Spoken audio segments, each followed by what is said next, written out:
Despite many attempts, I have not yet been able to use telekinesis. Are you kidding me? I'm taking that one more time. Despite many attempts, I have not.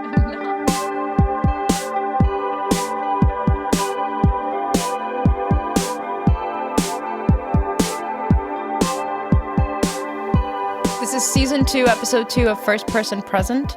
In this episode, we talk about Charles Dickens for a very long time, and we reach no consensus. We murder trees via paper, and we tell someone on the internet that their suspense novel has too many plot points and probably doesn't require an equation. I would love to hear about your writing experience lately. Well, I guess probably some of you will see this or read this or will have read this at this point. I don't know. I am working on a column, or at least I'm imagining it as a column for the Hewes House Substack. Really, it's the thing that I needed to incentivize myself to make a column, which I have been wanting to make since I was a very little girl. I really enjoyed seeing columns in newspapers, but mostly in those old glossy magazines that we don't really read anymore, where some writer would just keep appearing week after week, issue after issue in someone's, kind of in the corner of the magazine. And I think the repetition of that was just really appealing to me. I talk about that a little bit in the opening of my column. So yeah, that's been something that I've been thinking about. The interesting thing about a column is that you do have to sort of orient it around a theme of some kind, so we have Carrie Bradshaw in Sex and the City, and I think her column is basically about romance and sex and living in the city, and I suppose by extension about fashion. But that's not what I'm going to write about. Except maybe I will. I don't know. We'll see. I'm going on now for no reason. Tell me something. My writing life is the same. Nothing is different. So I don't have anything to bring there besides the fact that last night we had our first community write-together thing with Hewes House, and we had kind of a nice crowd, actually. I think there were 6 or 8 people. I can't remember. There's, I think, 9 people in the group in total, and we kind of got the administrative stuff out of the way. Then we all muted and wrote. And I spoke to just about everybody who was in the group, and they all finished a big chunk of something that they had been working on. So I feel like this morning I'm coming off that meeting kind of on a high, because it feels so good to watch all of these people get together and write their stuff, and, it gives momentum. But beyond the writing feelings that I'm coming off of on that, I'm feeling really happy about my reading life as well right now, because I finally took your advice and popped over to the Tove Ditlevsen that you told me to read like 600-700 times in the 3 years since you've read it. And am really enjoying it, I guess, kind of predictably, but I'm really inspired by the way that she characterizes the characters that she peoples around. She does it very quickly in like 3-4 sentences, and it's always really incisive and sharp in a way that reminds me of the way that Proust did it. So I'm really loving that. I actually thought that I would read an example of what I was talking about, just so that if somebody out there isn't familiar with the Copenhagen trilogy by Tove Ditlevsen, this might provide them with some kind of inspiration to check it out, because I'm late to the party. You don't have to be late to the party getting this reference right now. I tell him that Gert Jorgensen once told me that no normal man would ever find me attractive. Ebba says, "So who's normal?" Well, he pats his pockets to find his notebook or his tobacco pouch or his keys. He's quite absent-minded and is always losing his things. He walks with his head bent back, as if he's trying to keep his eyes focused and his chin up, so he frequently trips over things on the street. He often goes to parties at Ola and Lisa's, and he comes home drunk and wakes me up in the middle of the night. I get angry and brush him away because I really need my sleep these days. He always apologizes the next day. So that's an example, I think, of some action-based characterization that I find really inspiring, and just like showing 5 habitual actions in a row that paint a really, I think, sympathetic portrait of this man who's doing a lot of really stupid things. Yeah, that book is incredible. I have been reading for work. I had a manuscript that I spent a week and a half with. No, perhaps longer. Doing some editing. So it's really interesting to sort of live inside of of an in-progress manuscript. And I think that the most kind of bummer thing about it is just that you have to do it on a computer, because I'm leaving comments in the margins for my clients, of course. And so, my sort of reading tool is my laptop. And, I think I'm romanticizing a little bit that experience of carrying around a sheaf of papers and sitting on the train and making little notes, which is what I do actually when I'm reading on the train, is marking up my books. I know people have really strong feelings about this. Some people don't mark up their books. I guess I'm here to tell you, I think that's ridiculous. I think that the only people who don't mark up their books are the ones that want to bring it back to the bookstore and get their money back for them when they're finished. Oh my God. That's another thing I talk about in that Substack post is for a person who returns things a lot, I hate returning things. I always just feel like there's a bit of disdain from the clerk side, because they stand there and they're like, so what happened? You couldn't figure your life out enough to know you didn't need to be here buying this in the first place? I mean, it's extremely humiliating. You go there, you're like shuffling for a receipt, and you have to state a reason typically, because they have to probably put it into the system under some code. And it's just, so I just can't imagine being a person who has to go returning my paperback. Oh, I've only recently returned, I think, one book. I can't remember the last time I returned a book before this, but it was Bleak House by Charles Dickens. And I think that you do have to give it to them, and they're like, oh, especially when it's like Charles Dickens. And I was like, I thought that I was old enough now to appreciate Charles Dickens, and it's just not for me. I know that there's a spontaneous combustion in this book, and therefore I want to read the whole thing, but Charles Dickens just sucks, and I can't do it. We can't keep finding new and creative ways of alienating people from this podcast.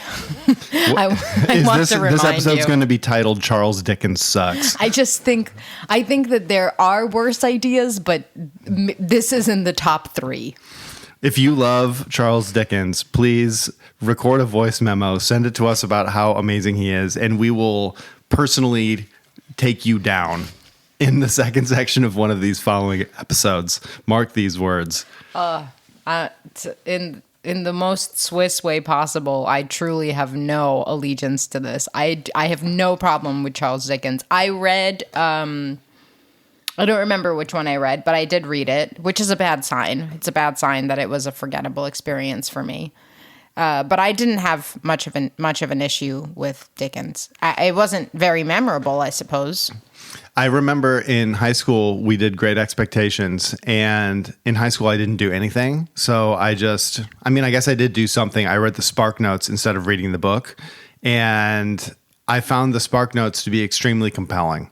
And then I would pick up the book and I would just hate it completely. So that's a testament to his plots, I suppose, but it is not a testament to his just annoying ass, cloying voice and stupid humor. I just read something about Dickens somewhere. You know what? We've got to get away from this, because now we've convinced people that Charles Dickens sucks, but you can enjoy him via SparkNotes. You can. I have no regrets about that period of my life. Yeah, you do. Not the ones that you would expect. So Charles Dickens sucks. Tove Ditlevsen is great. Proust is also good. Do you have any authors to add to the fire here? Yeah, I'm looking for some recommendations, actually. Oh, here's what I'll say. So I read Flesh by David Saloy, I think is the way that it's pronounced. Somebody said, like, ahoy. Anyway, some people really don't like that book. Many people, I think, don't like that book. And I loved that book. That's a contemporary novel. It recently won the Booker. And the Booker was judged by some people we all expect the Booker to be judged by, and also Sarah Jessica Parker, who likes Flesh.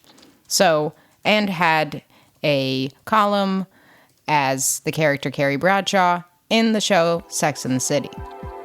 Wow, this is a really full circle introduction here. That's it.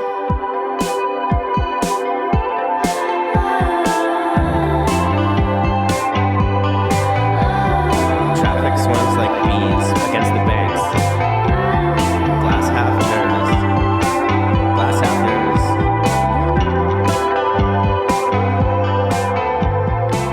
I would say the number one thing that I have heard in terms of feedback for that first episode and for our stated intention to evolve the show and try new things and, you know, generally have fun with this in a way that we want to do, not that you want to do. Right. Because we remain in dry January, listeners. Very salty. Salty dry. People miss Reddit. People miss Reddit.com. And can you blame them, really? Yeah, I can. We should all be spending less time on Reddit, I think. I should spend less time on Reddit. I recently discovered the handbag subreddit in which people, but really, let's just be honest here, America, probably mostly women, go on there and they get advice and give advice and show off handbag things. They get advice on what kind of handbags to get. So maybe we should we should work those people into the rotation. Maybe we have some advice on handbags here. I think that beyond advice on handbags, we could probably make some kind of analogy between handbags and the writing life, as we have in the past with furniture and literally anything else that ever comes up in our lives. So if you want, Dash, if anything occurs to you over the course of your reintroduction of the Reddit section, we have decided that Dasha is going to dramatically read these questions. Autistic Mama asks, despite many attempts, I have not yet been able to use telekinesis to type my drafts. This is a pain point, remember. Well, I mean, I think I'm going to let you just go ahead and roll with this one. What do you think? What do you think we can say to Autistic Mama about not being able to use telekinesis to type her drafts? First of all, I do have some recommendations on reference books. There's one called PK. It's about psychokinesis. I think it's pretty much the treatise from the 1950s that I'll link in the show notes, but I don't think that that's really what she's talking about here.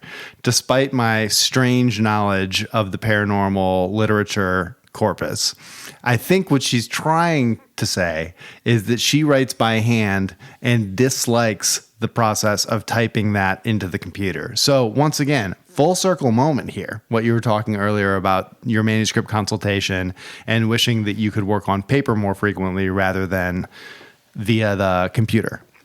I guess what I really meant there is I wish I could use telekinesis.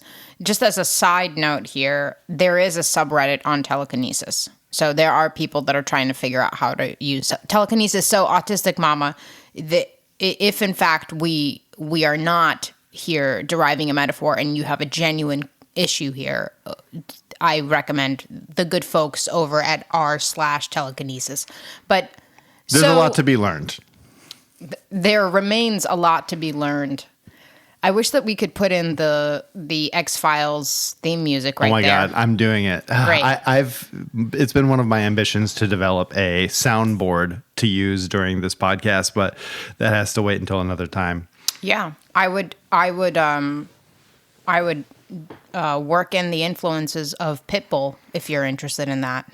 I've always used the process of typing up my handwritten drafts to my advantage, actually. So I think that it's really easy to fall into the trap of thinking that that's just a tedious step that you have to take, reading your own handwriting and then essentially performing the action of a stenographer and just typing up whatever is written there.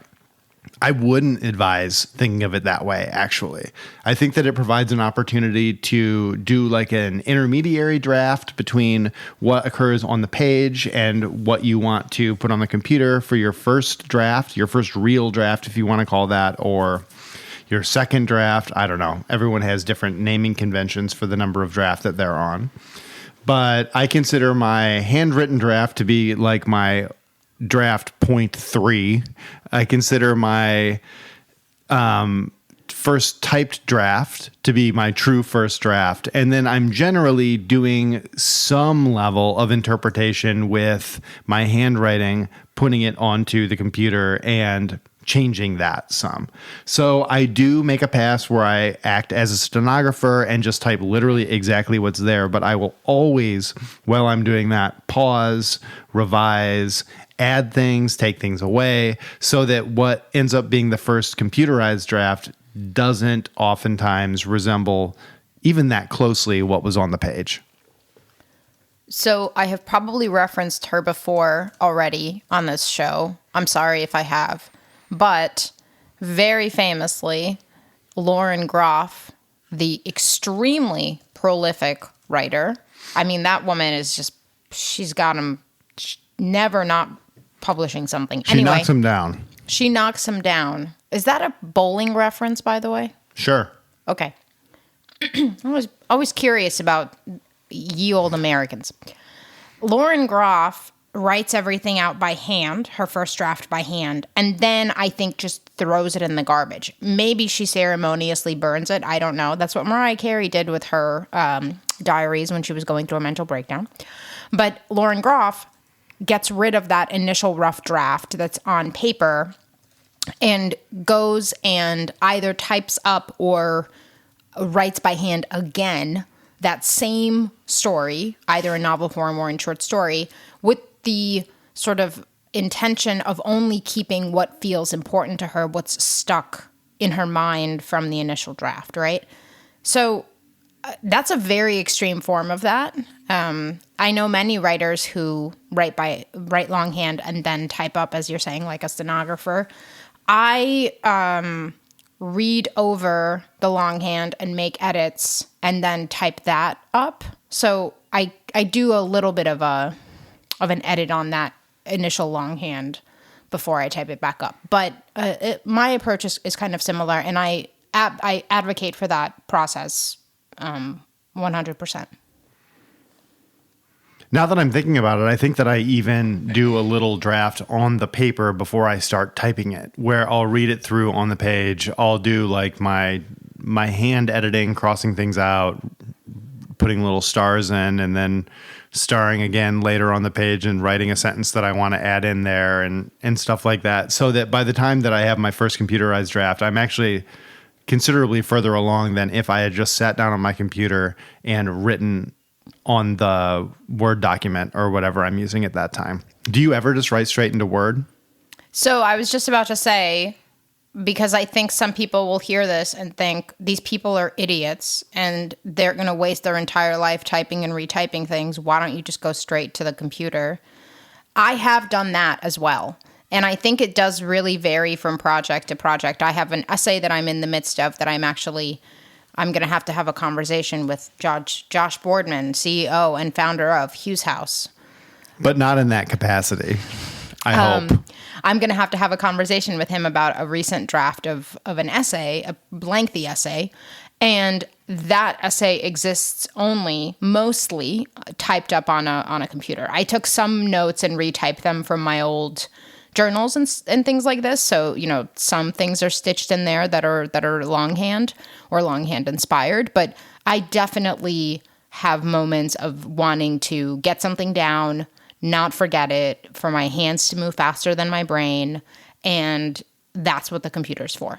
When you want your hands to move faster than your brain. Yeah, when I feel confident that, I want to get this particular thing down and it has less to do with the particulars of the sentence and more to do with making sure that I can kind of get this idea down in some rough form so that I can massage it down the line. But, this essay we're talking about right now, I've since printed those pages out and made edits on the, longhand essentially on the printed out paper and have implemented those edits. So in all versions of this, I do eventually very quickly land at paper.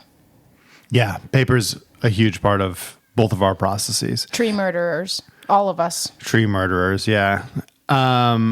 There, I think, is a very common complaint when I'm working with clients that when they're writing by hand, they find the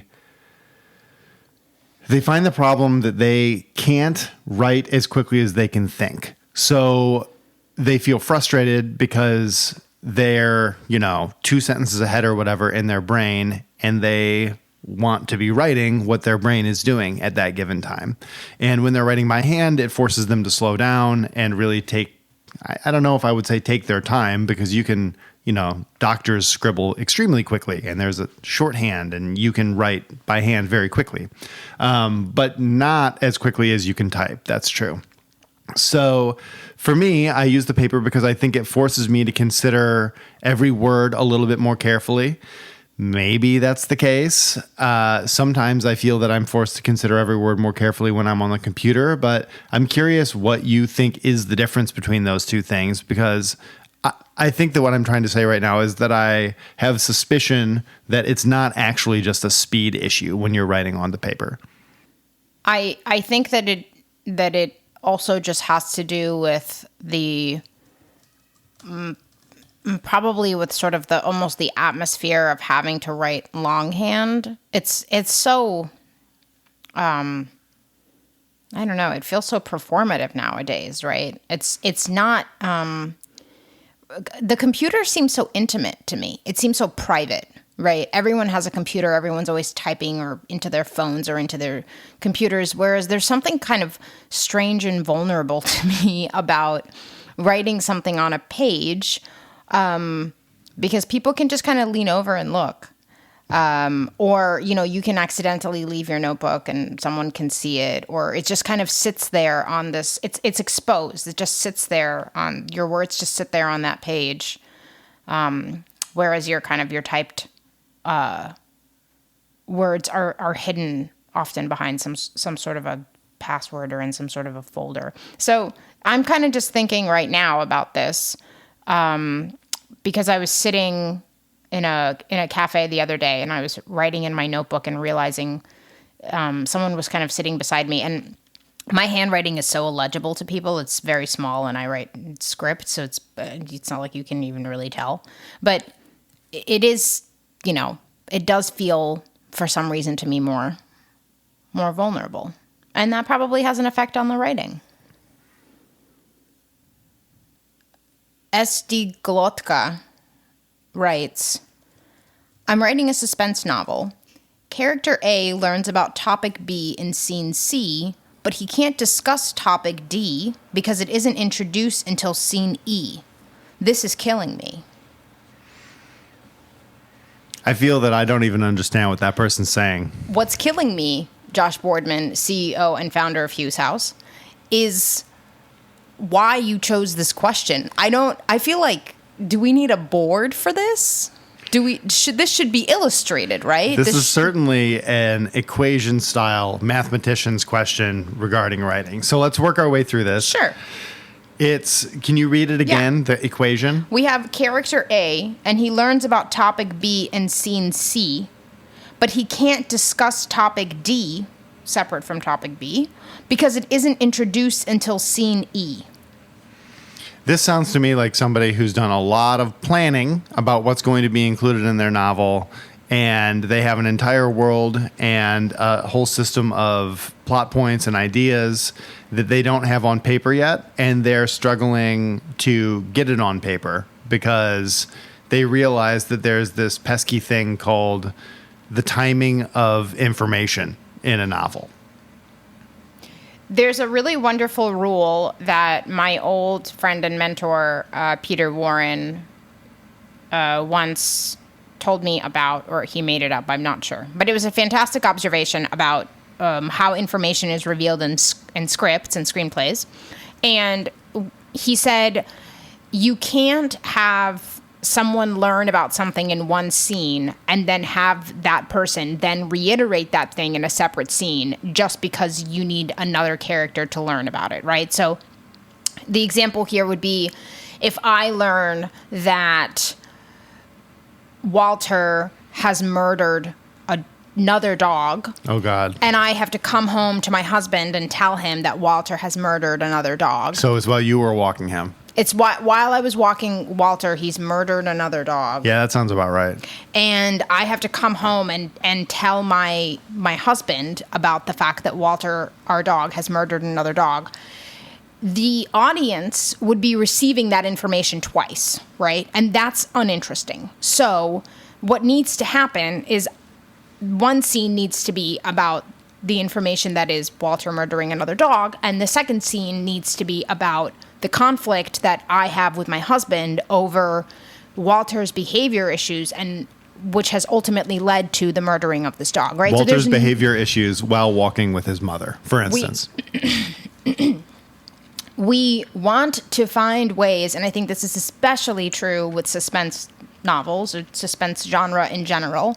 We want to find ways of always introducing new information, new Easter eggs, new ways of thinking about something, especially if you're in a position of having to talk about the same incident, i.e. a murder. I appreciate that you didn't take the bait during that. No, I, looking down atop my ivory tower, don't need to do such things. The other thing, I guess, that you could do if you're talking about a novel or a screenplay, I suppose, is that you would just have to back revise that all the characters that need to find out about that thing are present at the time when that thing occurs. And that's something that I often will do in revision is just, I feel like there's so many times people run into issues of, well, this character has to tell a story and that's boring, or this character has to relay the information, which is boring, as we just discussed, where the more interesting thing is just if no one's telling anybody anything and things are just happening in the present tense in the book at all times. I was struggling with this scene recently in my book where it's like a board has to have a discussion about how to draft a document, and it's a very central document for the novel and the world, really, because this is a novel about real things. And I was thinking about, backstory. Okay, should this be taking place in the past? Because this is like a formative document. It must happen in the past. And I just decided, let's suspend disbelief. Let's slacken logic a little bit and just allow things to happen in the present tense, because it's more interesting to see things happening in the present tense and then watching their consequences versus having to flash back and do all these pretzel contortions with time or with who's telling who what or anything like that. So just flattening things into the present tense is often, in my experience, the way to deal with this very elaborate plotting of A plus B doesn't equal C because D includes the information of E. And I don't know, maybe I just don't understand the question, but I think that when you have elaborate information, that shows that you can probably simplify. Hi, everybody. That's our show. Thanks for listening. I'm asking you to follow us on whatever platform you're listening to this right now. Please leave us a review and tell your friends. We aren't only going to be answering Reddit questions from here on out. We are still going to be answering your guys's. So please record a question and we'll answer it on the air. Until next week, thank you very much.